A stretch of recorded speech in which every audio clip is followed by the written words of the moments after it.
Konstruksi Bapak Ibu, saya mohon maaf ini kamera saya tidak bisa dibuka eh, karena sesuatu hal mungkin ya. Jadi semoga Bapak Ibu sehat senantiasa ya. Kami dari APENAS di bulan Oktober ini akan mengangkat tema terkait investasi infrastruktur di bidang PUPR.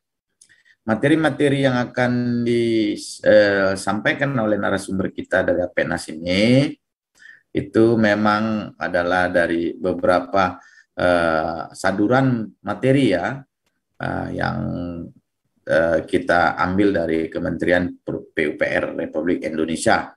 Dan semoga dalam materi-materi ini kita semakin memahami seperti apa sih investasi infrastruktur di bidang PUPR ini dan apa-apa saja dasar hukumnya dan seperti apa saja pola dan progresnya.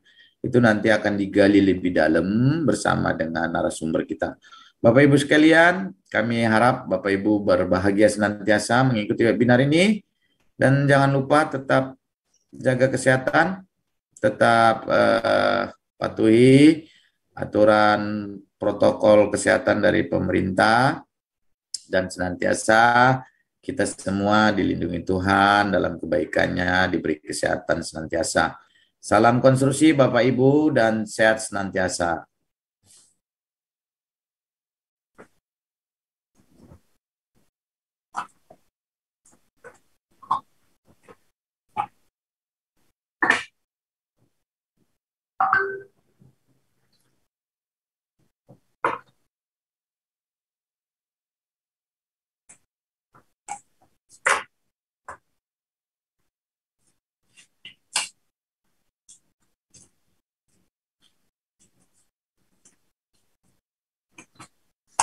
Salam konstruksi Bapak Ibu, berjumpa kembali di Jumat 30 Oktober 2020 ini.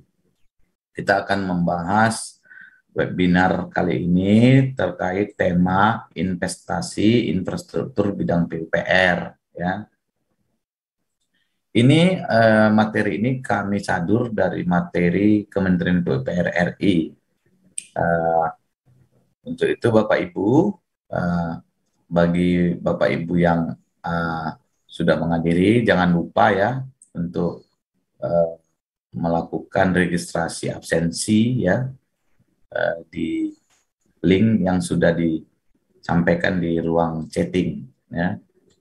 Selama saya presentasi nanti Bapak Ibu boleh mengajukan pertanyaan dengan membuat di reaction ya. Reactionnya itu nanti diklik aja raise your hand. Oke. Next slide.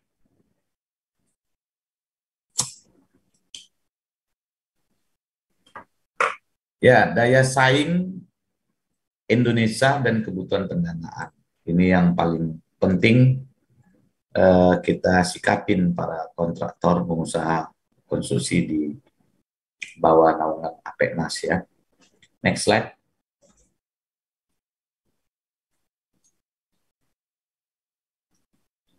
Ada RPJMN 2015 sampai 2019 ya Bapak Ibu. Di sini ada infrastruktur yang mendukung sektor unggulan ya, baik itu tol laut, intermoda ya, kemudian ada pembangunan, kemudian ada pembangunan energi baru terbarukan ya, infrastruktur perkotaan, penyediaan pelayanan dasar ya. Nah, di sini ada kami buat contohnya adalah akses air minum ya, penyediaan pelayanan dasar. Kemudian akses sanitasi ya. Kemudian terkait elektrikal ya, energi elektrikal ya. Kemudian terkait kepada perumahan layak huni ya, perumahan layak huni. Kemudian untuk aksesibilitas ya. Kemudian aksesibilitas di perbatasan ataupun di daerah tertinggal Bapak Ibu ya. Kemudian pengendalian banjir ya, pengendalian banjir. Kemudian nanti ada di situ kawasan terbangun kawasan terbangun, kemudian area pelabuhan, kemudian KPI tertinggal.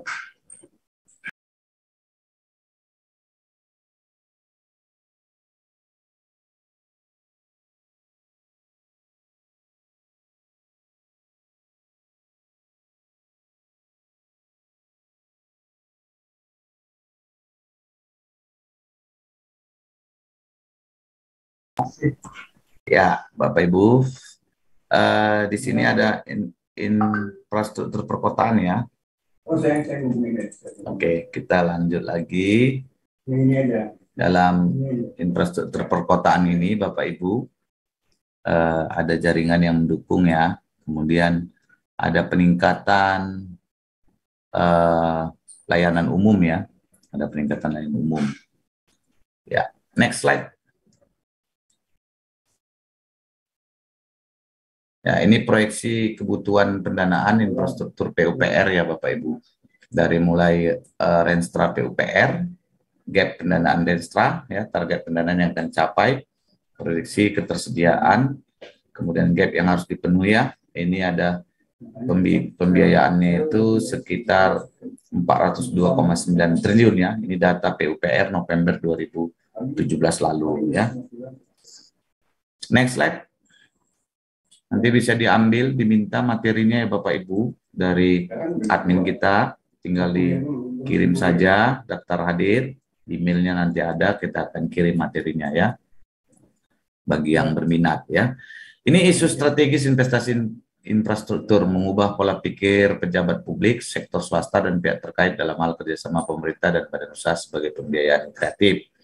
Peningkatan kapasitas dan pengetahuan para pemangku kepentingan dalam implementasi KPBU baik internal PUPR dan pemerintah daerah. Pembentukan kebijakan yang ramah investasi dan memungkinkan kerangka peraturan lintas sektoral baik di pemerintahan pusat dan daerah, terutama dalam kaitannya dengan Kementerian PUPR. Regulatornya belum sinkronnya aturan pemerintah pusat dengan daerah mengenai penyelenggaraan KPBU. Koordinasinya, kerjasama lintas organisasi dan koordinasi perlu ditingkatkan, baik itu pemerintah pusat maupun pemerintah daerah, kementerian terkait, dan lembaga perusahaan swasta dan investor. Next slide. Ya, ini konsep KPBU ya Bapak Ibu, dari pemerintah, kemudian kontrak, kemudian badan usaha.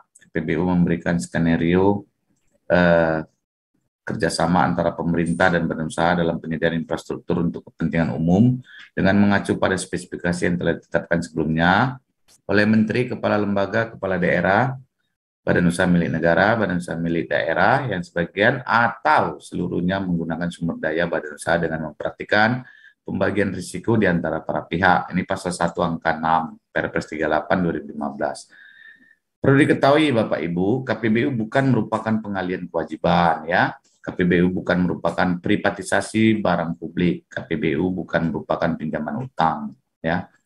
Kalau ada yang bertanya silakan reaction ya Bapak Ibu. Next slide. Next.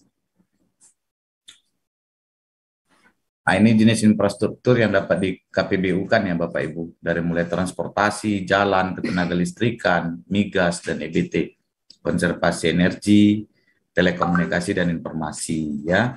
Untuk fasilitas perkotaan itu ada air minum, pengelolaan limbah setempat, pengelolaan limbah terpusat, ya, kemudian pengelolaan sampah, sumber daya air dan irigasi, fasilitas perkotaan, ya, dan perumahan rakyat. Kemudian untuk bidang fasilitas sosial, Bapak Ibu, itu ada beberapa bidang ya yang terkait dalam fasilitas sosial, yakni pariwisata, kemudian fasilitas pendidikan, lembaga pemasyarakatan, sarana olahraga, kesenian dan budaya, kawasan, dan kesehatan. Next slide. Ini tahapan-tahapan KPBU dari Kementerian PUPR, Bapak Ibu, versi Rapermen, ya, penyelenggaraan KPBU di Kementerian PUPR.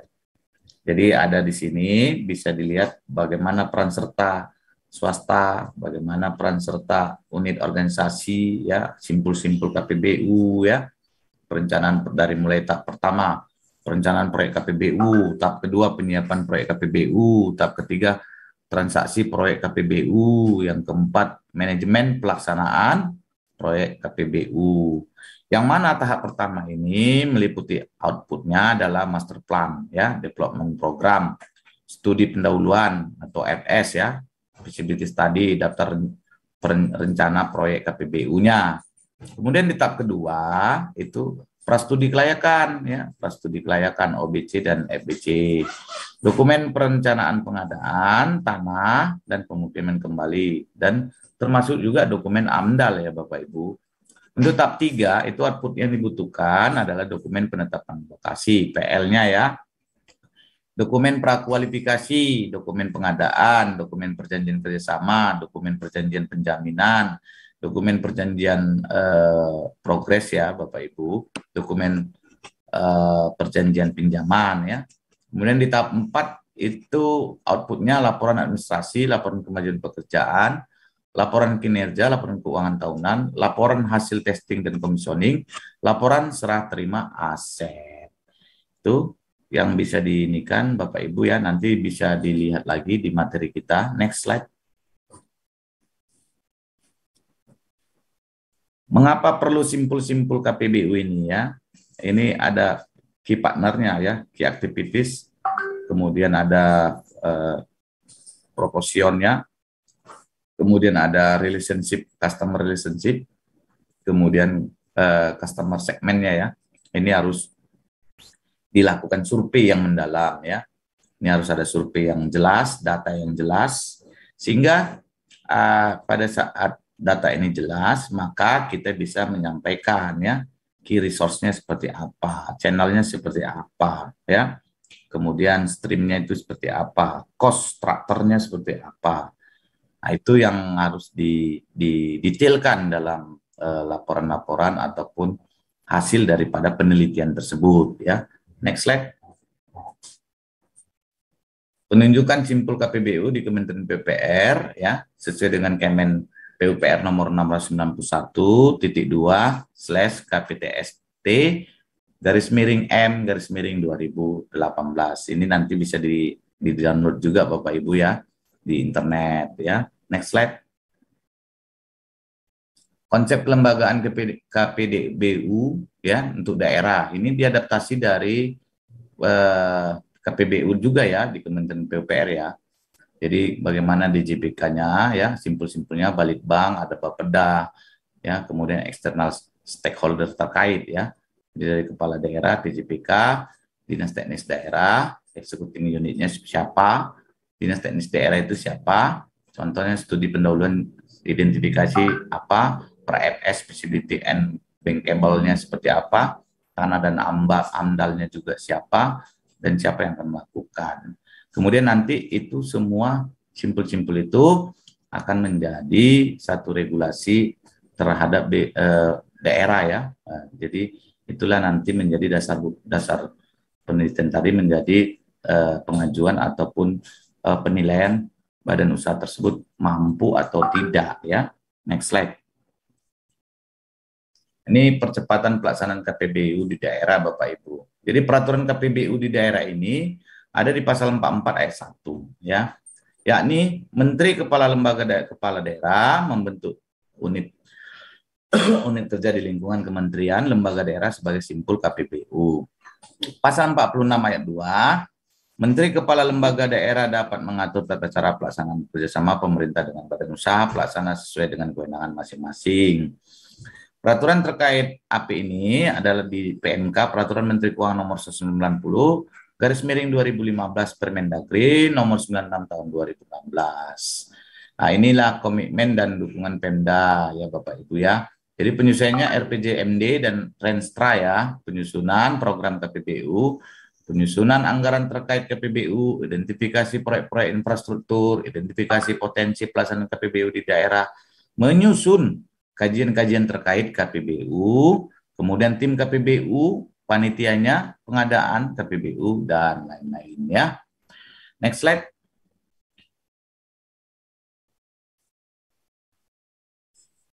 Ini urgensi Rapermen penyelenggaraan KPBU, Bapak Ibu. Dari pasal 44 Perpres 38 tahun 2015, itu menjadi mendapatkan turunan dari keputusan Menteri PUPR 691.2/KPTST garis miring M 2016. Latar belakang disusunnya Rapermen penyelenggaraan KPBU di Kementerian PUPR ini yang merupakan produk dari simpul KPBU. Ini berdasarkan amanat pasal 46 ayat 2 Perpres 38 tahun 2015. Menyatakan bahwa Menteri Kepala Lembaga Kepala Daerah dapat mengatur tata cara pelaksanaan kerjasama pemerintah dengan badan usaha pelaksana sesuai dengan kewenangan masing-masing. Yang ketiga, perlunya disusun berbagai pedoman terkait KPBU. Penyusunan pedoman berdasarkan analisa kebutuhan untuk penyelenggaraan KPBU bidang PUPR. Bapak Ibu, sampai di sini ada pertanyaan? Pada pertanyaan silakan diklik reaction, raise your hand. Dan jangan lupa sekali lagi kami ingatkan Bapak Ibu untuk mengisi daftar hadir ya.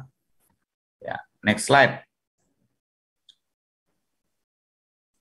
Ini outline Rapermen pelaksanaan KPBU PUPR ya. Jadi Rapermen KPBU Kementerian PUPR itu terdiri atas 5 bab dengan 49 pasal Bapak Ibu.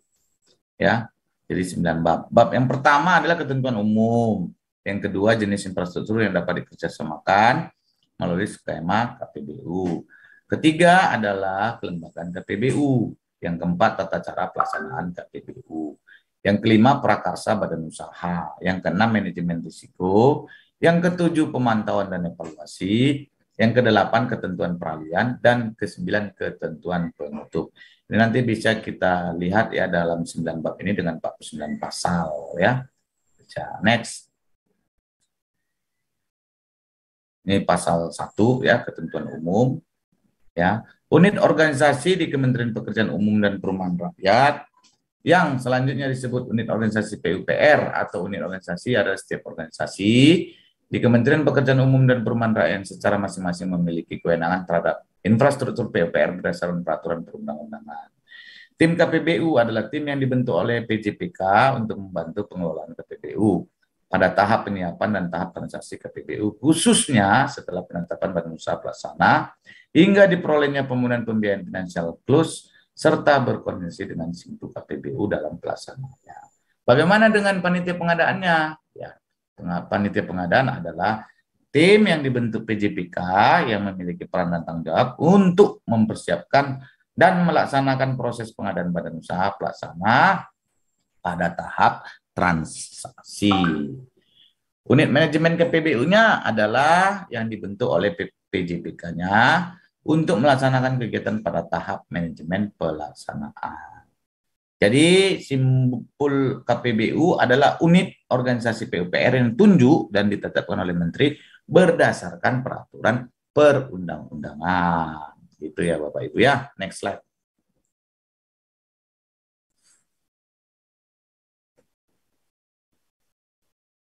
Next slide. Ya. Ini jenis-jenis infrastruktur ya di pasal 5 ayat 1 ya kerjasamanya. Dari mulai infrastruktur jalan nasional termasuk jembatan tol, infrastruktur sumber daya air antara lain A. Prasarana penampung air beserta bangunan pelengkapnya, antara lain waduk, bendungan dan bendung, saluran pembawa air baku dan atau B. jaringan irigasi. Infrastruktur air minum antara lain investasi pengembangan spam dan atau pengelolaan spam terhadap unit air baku. Investasi unit distribusi yang selanjutnya dioperasikan dikelola oleh BUMN atau BUMD yang bersangkutan dan atau investasi teknologi pengoperasian dan pemeliharaan dalam rangka mengupayakan penyelenggaraan spam yang efektif dan efisien dengan mekanisme kontrak berbasis kinerja. Infrastruktur pengelolaan sistem air limbah domestik antara lain pengelolaan air limbah domestik terpusat dan atau pengelolaan air limbah domestik setempat. Infrastruktur sistem pengelolaan persampahan antara lain pengangkutan, pengolahan, dan atau pembersihan air sampah.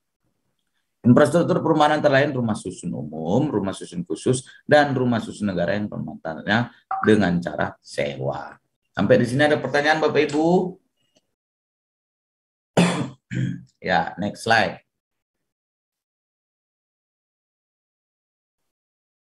Ini kelembagaan KPBU ya, ada di pasal 7 sampai 11 ya, Bapak Ibu ya. Menteri bertindak sebagai PJPK sejak tahap penyiapan KPBU. PJPK infrastruktur PUPR berdiri PUPR kemudian dapat mendelegasikan kewenangan yang didelegasikan sebagian atau seluruhnya ya, sesuai organisasi, unit organisasi sesuai tupoksinya. BUMN dapat bertindak sebagai PJPK sepanjang diatur dalam peraturan perundang-undangan. Kemudian ada proyek gabungan bundling, ya, dapat melebihkan lebih dari satu PJPK. Next. Ya, ini kelembagaan KPBU-nya, tim KPBU dan panitia pengadaan. Ya, dalam penyelenggaraan KPBU, PJPK, tim KPBU membentuk panitia pengadaan. Tim KPBU untuk membantu penyelenggaraan KPBU pada tahap penyiapan dan tahap transaksi KPBU. Panitia pengadaan untuk mempersiapkan dan melaksanakan proses pengadaan badan usaha pelaksana pada tahap transaksi KPBU. Ini tim KPBU-nya. Panitia pengadaan, kemudian simpul KPBU. Ya, kami persilakan Bapak Ibu untuk bertanya, silakan.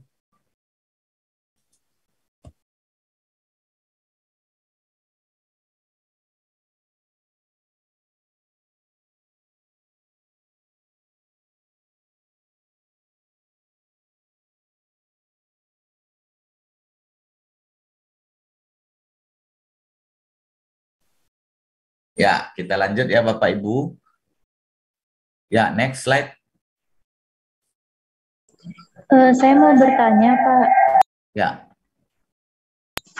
Saya masih belum terlalu mengerti tentang simpul KPBU, Pak. Boleh dijelaskan lagi? Oke, simpulnya ya. Coba next slide ke atas, simpulnya. Terus ya, terus simpulnya. Terus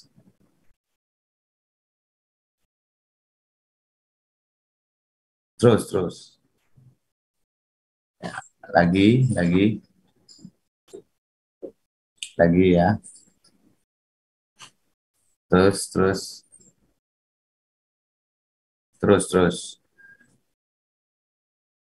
Ya, ini ya. Jadi simpul yang dimaksud adalah yang pertama ya, yang perlu dilengkapi adalah key partnernya ya. Seperti apa sih internal PUPR itu? Ada di dalam PUPR itu BPIW namanya, ada Balitbang ya. Kemudian ada Bappenas, Badan Perencanaan Nasional, ada Kemenkeu, ada KPPIP, ada BKPM, Badan Koordinasi Penanaman Modal, ada PII, Persatuan Insinyur Indonesia, ada SMI, kemudian ada apalagi perbankan ya, ada perbankan. Kemudian cost structure-nya gimana? Cost structure itu termasuk dalam apa namanya, barang, pegawai, biaya personal layanan, ya kan, modal kerja. Nah, itu termasuk dalam cost structure. Kemudian dalam key activities-nya apa saja itu? Koordinasi dan sinkronisasi. Kemudian risk management atau apa namanya, hazard identification, risk assessment, dan and determining control. Kemudian screening and verifikasi.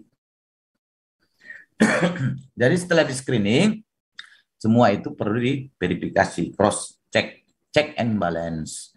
Kemudian fasilitasi, ya, monitoring, ya. Kemudian apa-apa saja yang menjadi key resource-nya, SDM, kembali ke SDM, sumber daya manusianya. Kemudian ke IT sistemnya, jadi database-nya jelas ya. Kemudian value proposition-nya, NSPK, investasi infrastrukturnya gimana. Kemudian investasi pedoman itu seperti apa ya. Kemudian knowledge center-nya seperti apa ya, gatekeeper-nya siapa ya.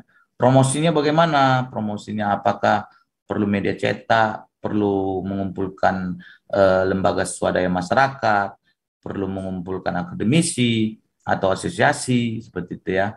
Kemudian fasilitas studinya seperti apa ya, dalam rangka lebih membuat satu apa namanya, ekosistem atau komunitas bersama supaya bisa saling mendukung proyek ini bisa berjalan dengan baik. Nah, gitu dia. Kemudian customer relationship-nya gimana? Sosialisasi seperti apa? Screening seperti apa? Ya kan? Sistemnya seperti apa gitu kan?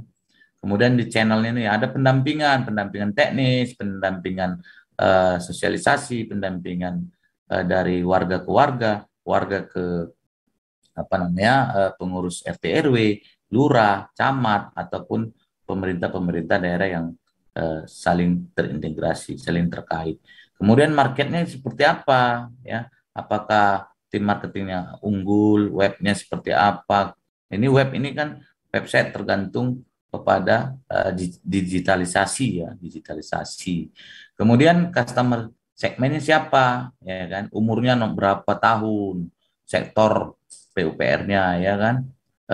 Kemudian dalam rangka bundling, kemudian badan usahanya siapa, ansolisteknya siapa, daerahnya itu di mana, ya, hal konsultasi gimana, gampang nggak di daerah itu, ya, kemudian calon biddernya siapa, itu di summary dulu, di list, siapa calon menkonnya, siapa calon subkonnya, dari mulai subkonnya engineering procurement construction-nya, kemudian turunannya nanti ada subkon sipilnya, ada subkon mekanikalnya, ada subkon elektrikalnya, ada konsultannya, baik konsultan perencana, konsultan pengawas, itu siapa, dan bagaimana screeningnya ini, gitu. Vendor assessment-nya seperti apa, gitu.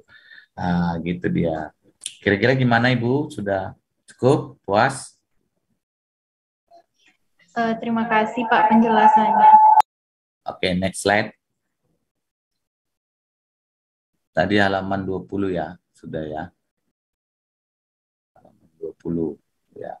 Ini tata cara pelaksanaan KPBU ya, di pasal 15 sampai pasal 20 ya.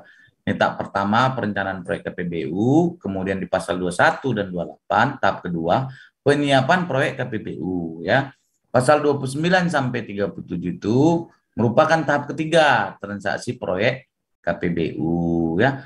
Pasal 38 sampai 41 tahap 4 itu manajemen pelaksanaan proyek KPBU ya.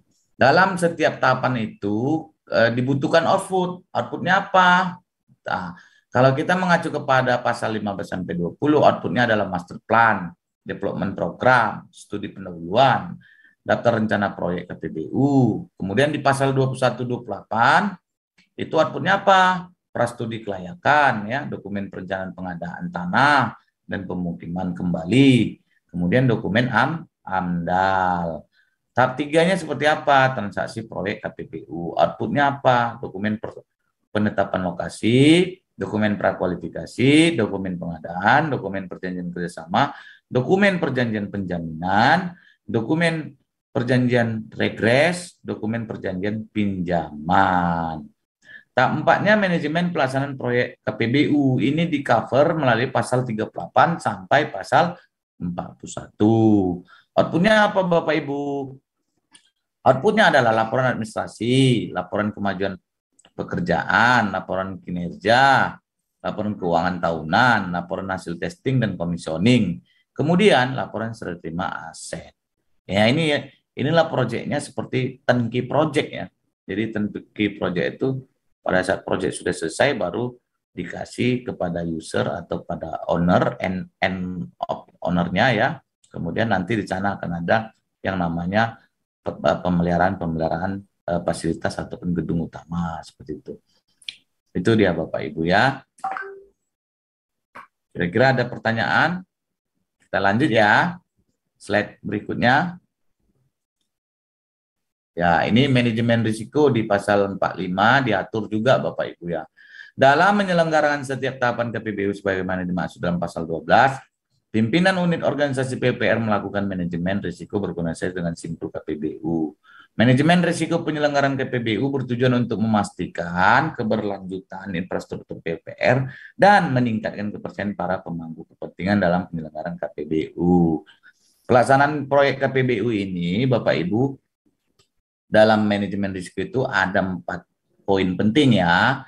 Yang pertama perencanaan, penyiapan, transaksi, manajemen pelaksanaan. Inilah yang paling 4 ya.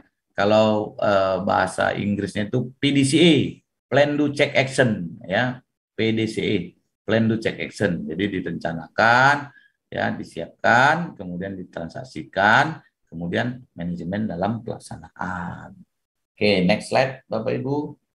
Ada pertanyaan nanti tinggal dibuat ya di kolom chatting room atau dengan mengangkat tangan di reaction ya. raise my hand ya. Ini pasal 46 dan 47, monitoring dan evaluasi. Kegiatan pemantauan dan evaluasi penyelenggaraan KPBU infrastruktur PUPR bertujuan untuk ada 3 hal ya. Pertama, mendapatkan informasi secara langsung mengenai perkembangan proses pelaksanaan proyek KPBU itu sendiri ya. Kemudian mengidentifikasikan dan menginventarisasi permasalahan penyelenggaraan KPBU sebagai upaya pemecahan masalah dan mengevaluasi hasil penyelenggaraan KPBU khususnya berkaitan dengan manfaat dan kinerja penyelenggaraan KPBU. Dalam pelaksanaan proyek KPBU ini Bapak Ibu, monitoring dan evaluasi yakni perencanaan penyiapan transaksi dan manajemen pelaksanaan, untuk itu mendukung unit organisasi PUPR memberikan dukungan kepada simpul KPBU tadi ya dalam proses pemantauan dan evaluasi. Di antaranya dapat berupa penyampaian data informasi terkini dan akses ke lokasi proyek. Hasil dari pemantauan secara berkala disimpulkan ya disampaikan oleh simpul KPBU kepada Menteri sebagai bahan pertimbangan pengambilan kebijakan, kemudian pimpinan unit organisasi PUPR sebagai bahan untuk proses perbaikan organisasi secara terus-menerus. Next slide. Ya, ini halaman terakhir Bapak Ibu ya. Jadi kalau misalnya ada bertanya lagi bisa diajukan ke ke admin kami ya. Bisa juga dihubungi melalui website kita ya, apeknas.net. Jadi Bapak Ibu yang masih belum paham nanti bisa mengajukan beberapa pertanyaan atau bisa mengajukan kuesioner kepada Apeknas supaya nanti ke depan Apeknas akan memberikan webinar-webinar yang sama, yang lebih detail ya Bapak Ibu terkait ini, sehingga kita bisa ke depan menghadirkan para pakar-pakar di bidang KPBU ini. Karena Apeknas saat ini hanya sebatas mengadopsi presentasi KPBU ini yang dari Kementerian PUPR saja.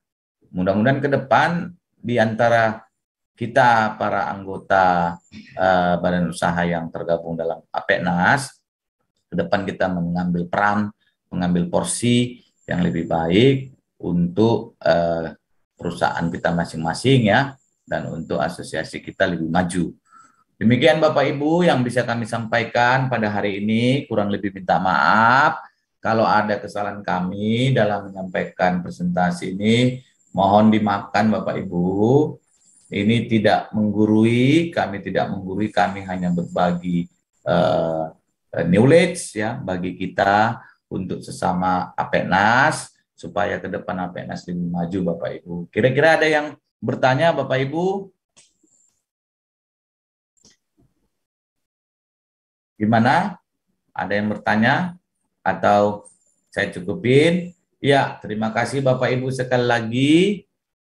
Terima kasih atas waktu dan kesempatannya kepada kami. Terima kasih dan salam konstruksi.